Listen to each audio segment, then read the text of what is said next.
Welcome to True Crime. In today's episode, we delve into the shocking and devastating murder of a Navy officer whose secret life led to her brutal demise at the hands of her new husband. This is a case where deceit, anger, and deep-seated insecurities collided in a deadly confrontation. The tragic story of Valerie Jacobson. Valerie Jacobson, a 29-year-old Navy officer, was stationed in Jacksonville, Florida, in April 2019. Growing up in a small town in Ohio, Valerie joined the Navy right out of high school, driven by a sense of purpose and discipline. Her dedication to her career earned her a reputation for being meticulous and hardworking. Fellow officers described her as a perfectionist, always ensuring her uniform was immaculate, her tasks completed, and her superiors satisfied. Valerie lived by a motto that hard work and loyalty were everything. However, her friends noticed that she often prioritized her work over her personal life. That was until she met Tucker Jacobson. A whirlwind romance. Valerie and Tucker met through mutual friends in Jacksonville, and their relationship quickly blossomed. After less than 6 months of dating, they tied the knot in a small ceremony at a local chapel. Valerie's friends thought she seemed happy, but also a little anxious in the days leading up to the wedding. She was particularly cautious about her relationship with her future mother-in-law, Miriam. Valerie was always careful about what she shared with Tucker, never revealing too much about her past, and never introducing him to her family in Ohio. Tucker appeared easygoing on the surface, but his behavior became increasingly controlling after the wedding. Valerie's friends noticed a change in her. She became quieter, more withdrawn, and less eager to talk about her new marriage. Despite her struggles in her personal life, Valerie remained committed to her Navy career. She dreamed of one day becoming a high-ranking officer, a goal she was working towards with precision. As April 2019 rolled around, Valerie's future seemed bright on the surface. She was newly married, advancing in her career, and living in a quiet neighborhood in Jacksonville. But beneath the surface, she was hiding a secret that she believed could destroy everything she had built. This secret, which she thought was necessary to protect her career and her marriage, would soon lead to her tragic death. Join us as we unravel the events that led to Valerie's devastating murder and explore the dark consequences of her secret life. On the morning of April 18, 2019, at around 7:30 a.m., the Jacksonville police received a frantic call from Tucker Jacobson. His voice was shaky as he told the dispatcher that he had found his wife, Valerie Jacobson, dead in their home. Tucker claimed that he had been out late the night before with some friends and returned early in the morning, only to discover the horrifying scene. Valerie's body was found in the master bedroom of their modest 2-bedroom house on Lexington Drive, in a quiet neighborhood not far from the Naval Station, Jacksonville. The area was usually calm, known for its tree-lined streets and families who had lived there for decades. It wasn't the type of place where you'd expect something like this to happen. When Tucker walked into the bedroom, he claimed to have immediately noticed something was wrong. Valerie was lying on the floor near the bed, unresponsive. He said her body was cold to the touch and she appeared to be covered in blood. Tucker told police he tried to wake her up but quickly realized she was gone. In a panic, he called 911. Neighbors later reported that they heard nothing unusual the night before. One neighbor mentioned that she saw Tucker's car pull into the driveway around 7 o'clock in the morning, but there were no loud noises or disturbances beforehand. She described the couple as quiet, kept to themselves, and said they had never heard them argue or fight. The first officer on the scene arrived just minutes after the call. He found Tucker outside the house, pacing nervously. Tucker was visibly shaken and repeatedly asked, "What the heck happened to her?" The officer immediately noticed signs of a struggle inside the house. The living room appeared untouched, but the bedroom was in disarray. Bloodstains were found on the floor and walls, and there were signs that Valerie had tried to fight back. Valerie's body was found with multiple stab wounds, including in her eyes, later determined to be inflicted by a pair of office scissors. She had also been strangled with a leather belt. The brutality of the crime shocked even seasoned investigators. The officer called for backup, and detectives arrived shortly after to begin their investigation. Tucker, still in a state of shock, sat on the front steps of the house, head in his hands, as the investigation began. One thing was clear, this was no accident. The question on everyone's mind was, what had led to this brutal and senseless murder? The violent nature of the crime suggested that whoever did this had a deep personal connection to Valerie. Jacksonville detectives arrived at the Jacobson home on Lexington Drive around 8 o'clock in the morning on April 18, 2019. Leading the investigation was Detective Marcus Russ, a 15-year veteran of the Jacksonville Sheriff's Office known for his attention to detail.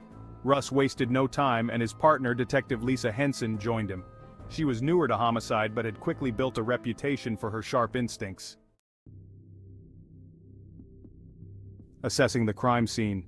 Together, they began assessing the scene. The first thing the detectives noticed was the chaotic state of the bedroom. The furniture was knocked over, the bedsheet was torn, and there were visible blood spatters on the walls and floor. Valerie Jacobson's body lay on the carpet near the bed, her hands still clenched, a sign that she had fought hard against her attacker. The sight was brutal. Valerie had been stabbed multiple times with a pair of office scissors, including in the eyes, and a leather belt was found around her neck, confirming she had also been strangled. Forensic analysis. Forensic teams were called in shortly after. Crime scene technicians used luminol to detect traces of blood that had been cleaned or missed. They also dusted for fingerprints on the scissors and belt, both of which were left near Valerie's body. The medical examiner arrived to assess the time of death, estimating that Valerie, who was not found to be sexually assaulted, had been killed sometime between 10 p.m. and midnight the night before. Questioning Tucker. Detective Russ spoke with Officer Mark Daniels, the first responder. Daniels confirmed that Tucker Jacobson had discovered the body early that morning and immediately called 911. Daniels noted that Tucker appeared genuinely distraught, pacing outside and asking over and over what had happened to his wife. However, detectives always treat the spouse as a potential suspect, so they kept Tucker at the scene for questioning. Examining the house. The investigation began with a thorough examination of the house. The front door showed no signs of forced entry and nothing seemed to be missing. Detectives found Valerie's wallet and phone on the kitchen counter, ruling out robbery as a motive. The house itself didn't seem ransacked, except for the bedroom where the violent struggle took place. Detectives Russ and Henson carefully documented everything using cameras and laser measurement tools to recreate the scene. As they surveyed the house, detectives knew they were dealing with a personal crime. This was not a random break-in gone wrong. The sheer violence of the attack pointed to someone who had a deep emotional connection to the victim. The next step would be questioning those closest to Valerie, starting with her husband Tucker. Tucker Jacobson, 31, was the first person police questioned as Valerie's husband. He was automatically a key suspect. Tucker worked at a Toyota dealership in Jacksonville where he sold cars and was known for his easygoing personality. His friends described him as likable, but they'd also known he had a temper when he felt disrespected. Lately, Tucker's co-workers noticed he had become more stressed and distracted. They didn't know why, but some suspected it had something to do with his marriage. Tucker and Valerie had a whirlwind romance, meeting in the fall of 2018 at a mutual friends party, and quickly marrying 6 months later in a small ceremony. Friends said the couple seemed happy, though there were hints of tension after the wedding, especially with Valerie's contentious relationship with her new mother-in-law, Miriam. Tucker had also become more controlling, checking Valerie's phone and constantly asking her about her past, including why she hadn't introduced him to her family. It wasn't clear what had caused his sudden distrust, but people close to him noticed a marked change in his behavior. When detectives brought Tucker in for questioning, he was visibly shaken. He told them he had been out drinking with friends and watching a basketball game the night before, arriving home late and falling asleep on the couch. He said he didn't realize Valerie was dead until he found her body early that morning. Tucker insisted he had no idea who could have done this and denied having any problems in his marriage. Inconsistencies in his story. However, detectives Russ and Henson noticed inconsistencies in his story. For one, Tucker couldn't provide a solid alibi. His friends confirmed they had been out at a local bar, the Garage, until about 9:30 p.m., but no one had seen him after that. Surveillance footage from a nearby gas station showed Tucker alone buying cigarettes around 10:15 p.m., but nothing after that. This left a large gap of time unaccounted for. A shift in Tucker's mood. During the interrogation, Tucker's mood shifted. At first he was distraught and emotional, but as the questioning continued, he became more defensive.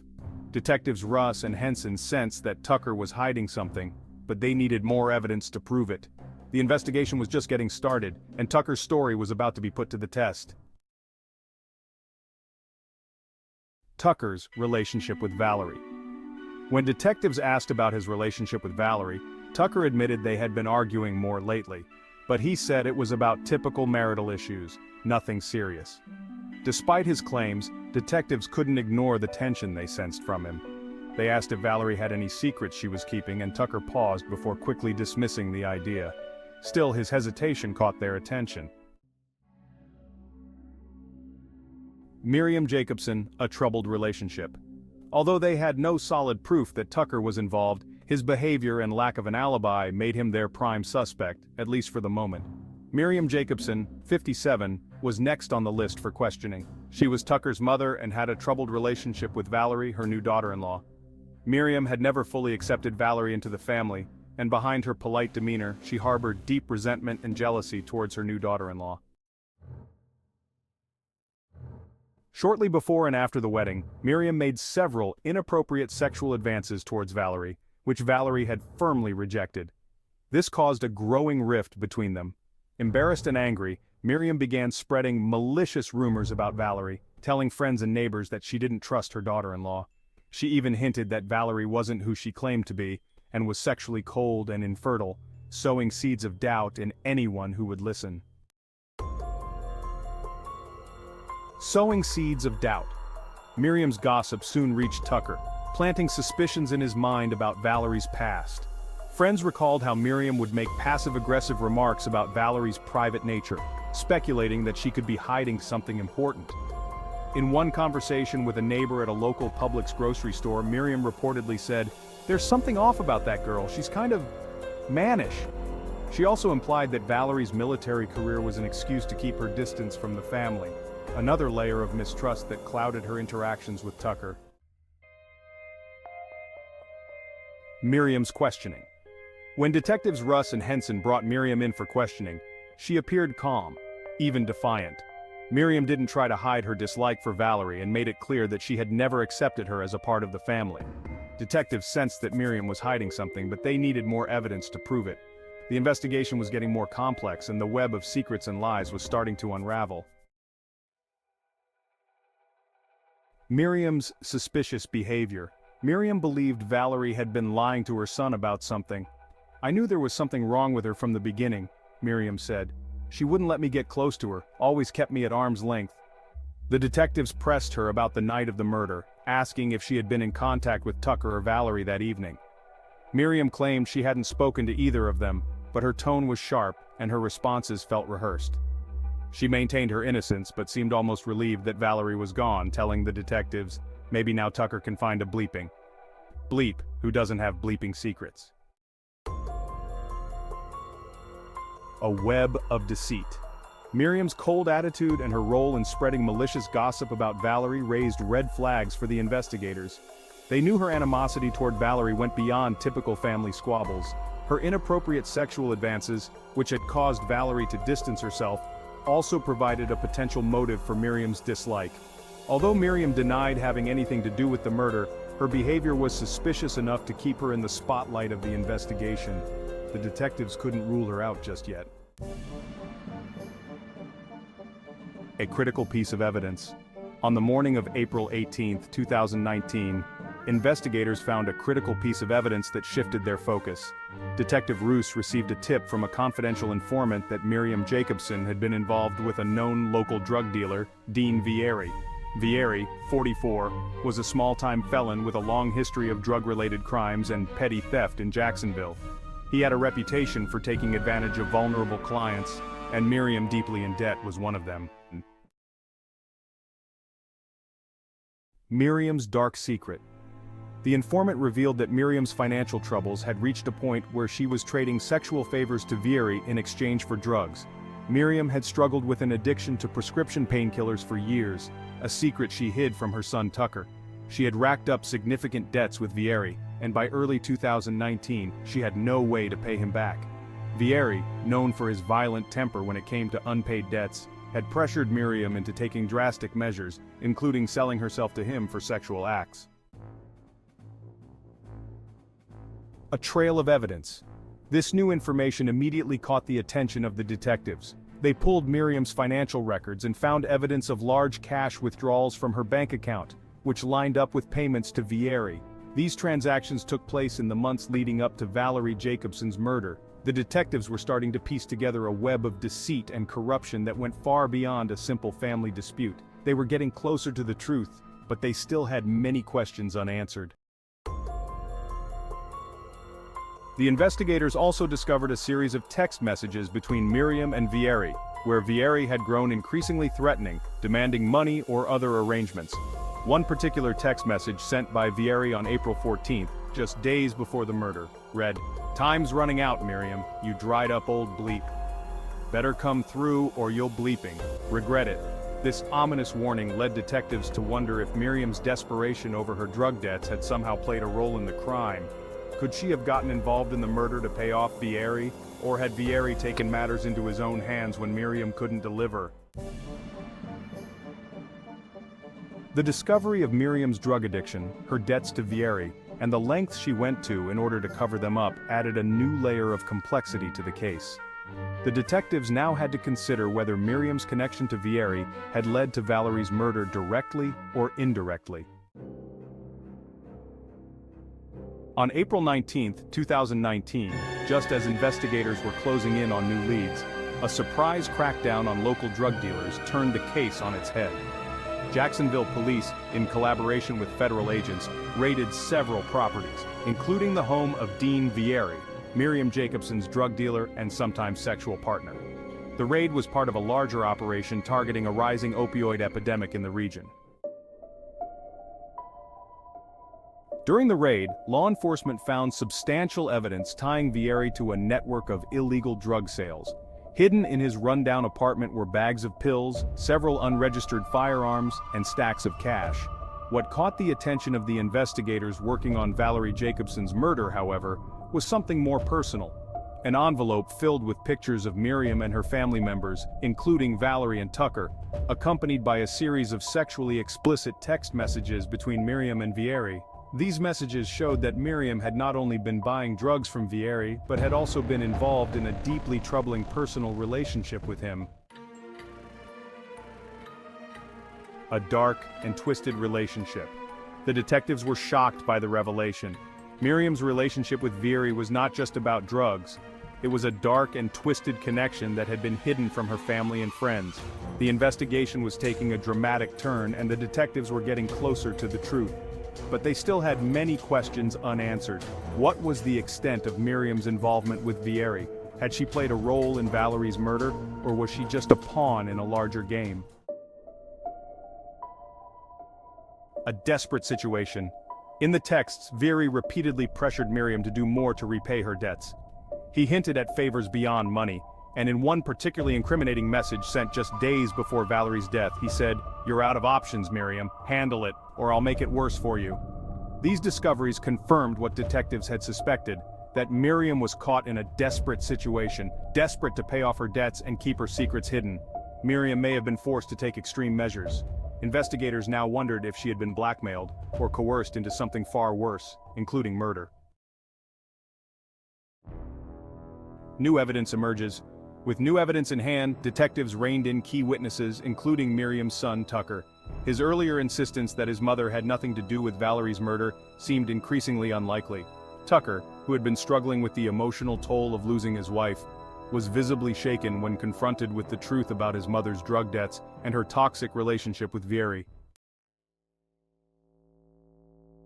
A darker truth. As the case continued to unfold, one thing was clear: Miriam Jacobson's involvement in the criminal underworld, her connection to Valerie, and her desperation to keep her secrets hidden had put everyone around her in danger. By late April of 2019, the investigation into Valerie Jacobson's murder was revealing shocking details about her life. While many initially thought she had a perfect marriage to her husband Tucker Jacobson, the truth was much darker. Valerie had been living in fear, worried that her past would destroy both her career in the Navy and her new marriage. Valerie was a dedicated service member who had enlisted in the Navy years earlier. She loved her job and the sense of duty it provided. However, she faced a constant fear of losing everything she had worked for if her transgender identity was revealed. The military had strict policies about gender identity, and Valerie knew that being open about her past could lead to immediate repercussions, including losing her position. To keep her secret safe, Valerie had carefully hidden documents related to her transition. Unfortunately, in early April 2019, her husband Tucker stumbled upon paperwork that revealed Valerie's true identity. This discovery would change everything, and the consequences would be devastating. As the investigation continued, detectives began to unravel a web of deceit that went far beyond a simple murder. They discovered that Valerie's secret had been hidden for years, and that she had been living in fear of being discovered. But what they didn't know was that Valerie's secret was not the only one that had been hidden. Miriam's secrets, Tucker's secrets, and Veery's secrets were all intertwined, and the truth was about to come to light. A shattered trust. The discovery shattered the trust in their relationship and triggered a wave of emotions. Friends reported that Valerie was terrified of how Tucker would react. She feared that he might reject her, just as she worried about how her Navy career could be jeopardized if anyone found out. The tension between the couple grew in the weeks leading up to Valerie's death. Tucker had shown signs of anger and betrayal, feeling that Valerie had deceived him by not revealing her past before their marriage. A rapidly deteriorating relationship. Just a few months after their February wedding, their relationship deteriorated rapidly. Friends noticed a change in Valerie's demeanor. She was anxious and withdrawn, worried that her secret would destroy her life. On the night of April 18, 2019, a heated argument erupted between the couple in their apartment in Jacksonville, Florida. Neighbors reported hearing shouting and crashing sounds. Hours later, Valerie was found dead in their home, a victim of a violent struggle. A troubling picture. Detectives quickly focused on Tucker as he was the last person to see Valerie alive. Surveillance footage placed him at the apartment just before the murder, contradicting his claims that he had left. As police dug deeper, they discovered that Tucker had conducted online searches related to violence and betrayal. This evidence painted a troubling picture of premeditated intent. An arrest and a denial. On May 1, 2019, Tucker was arrested, maintaining that he loved Valerie and could never harm her. However, as the investigation progressed, the truth of Valerie's fear came to light, highlighting the struggles many face with acceptance and identity. The case drew significant media attention, raising awareness about the challenges transgender individuals encounter, especially in traditional professions like the military. Valerie's story sparked a national conversation about acceptance, identity, and the importance of creating a more inclusive and supportive environment for all individuals, regardless of their background or identity. Valerie's tragic death served as a catalyst for change, inspiring a movement towards greater understanding and acceptance. Her legacy lives on, reminding us of the importance of empathy, compassion, and the need to create a world where everyone can live their truth without fear of judgment or rejection. In late October 2019, the trial of Tucker Jacobson began, gripping Jacksonville as it unfolded. Tucker, now 31, stood accused of killing his wife, Navy officer Valerie Jacobson, after discovering she was transgender. The courtroom was tense as prosecutor Karen Laurie, a 45-year-old no-nonsense attorney with a reputation for toughness, laid out the case. Laurie argued that Tucker's actions were fueled by a combination of rage, betrayal, and transphobia. She told the jury that Valerie had hidden her past for fear of losing her husband and her Navy career, which she had built over 8 years. As Valerie's transition came to light, Laurie painted a picture of Tucker as a man who couldn't handle the truth, unable to accept his wife's identity. The discovery of Valerie's medical records had sparked the violent confrontation that led to her death. A defense of shock and emotional state. On the other side of the courtroom, Tucker's defense attorney, Michael Reed, 50 years old, worked to shift the narrative. Reed argued that the murder was not premeditated but a tragic heat-of-the-moment reaction. He asked the jury to consider Tucker's shock and emotional state at the time, suggesting that while Tucker's actions were inexcusable, they were not driven by hatred or intent to kill. Reed pushed for leniency, saying Tucker had already lost his wife and that his future shouldn't be defined by one horrific night. A family's pain and loss. Throughout the trial, Valerie's family sat quietly in the courtroom, visibly shaken. They had lost a loved one in a senseless act of violence, and the pain was still fresh. As the trial progressed, the jury was tasked with deciding Tucker's fate, weighing the evidence and considering the motivations behind his actions. A verdict and a sentence. After deliberating, the jury delivered a guilty verdict, finding Tucker Jacobson responsible for the murder of his wife, Valerie. The courtroom erupted in a mix of emotions as the judge delivered the sentence. Tucker was sentenced to life in prison without the possibility of parole, a punishment that reflected the severity of his crime. A legacy of awareness and acceptance. Valerie's story serves as a reminder of the importance of acceptance and understanding. Her legacy lives on, inspiring a movement towards greater awareness and inclusivity. As we reflect on this tragic case, we are reminded of the need to create a world where everyone can live their truth without fear of judgment or rejection. In late October 2019, the trial of Tucker Jacobson began, gripping Jacksonville as it unfolded. Tucker, now 31, stood accused of killing his wife, Navy officer Valerie Jacobson, after discovering she was transgender. The courtroom was tense as prosecutor Karen Laurie, a 45-year-old no-nonsense attorney with a reputation for toughness, laid out the case. Laurie argued that Tucker's actions were fueled by a combination of rage, betrayal, and transphobia. She told the jury that Valerie had hidden her past for fear of losing her husband and her Navy career, which she had built over 8 years. As Valerie's transition came to light, Laurie painted a picture of Tucker as a man who couldn't handle the truth, unable to accept his wife's identity. The discovery of Valerie's medical records had sparked the violent confrontation that led to her death. On the other side of the courtroom, Tucker's defense attorney, Michael Reed, 50, worked to shift the narrative. Reed argued that the murder was not premeditated but a tragic heat-of-the-moment reaction.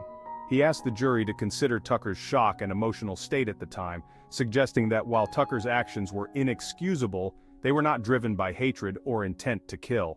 Reed pushed for leniency, saying Tucker had already lost his wife and that his future shouldn't be defined by one horrific night. A trial that sparked conversations. Throughout the trial, Valerie's family sat quietly in the courtroom, visibly shaken. They had lost not only a daughter but also the privacy and dignity of her life, as the details of Valerie's transition and her fears about her identity were exposed to the world. The trial gained widespread attention, with outlets following every twist. The story sparked conversations about the challenges faced by transgender service members and the dangers of transphobia in intimate relationships. A verdict and a sentence. In November 2019, the jury found Tucker guilty of second-degree murder. He was sentenced to 30 years in prison. For some, it was a just outcome, but for Valerie's loved ones, it didn't fully bring justice for her lost life. The case continued to raise awareness about the importance of acceptance, understanding, and support for transgender individuals, especially in traditional professions like the military. A legacy of awareness and acceptance. Valerie's story served as a catalyst for change, inspiring a movement towards greater understanding and acceptance. Her legacy lives on, reminding us of the importance of empathy, compassion, and the need to create a world where everyone can live their truth without fear of judgment or rejection. The trial of Tucker Jacobson was a poignant reminder of the devastating consequences of transphobia and the importance of promoting acceptance and inclusivity in all aspects of life.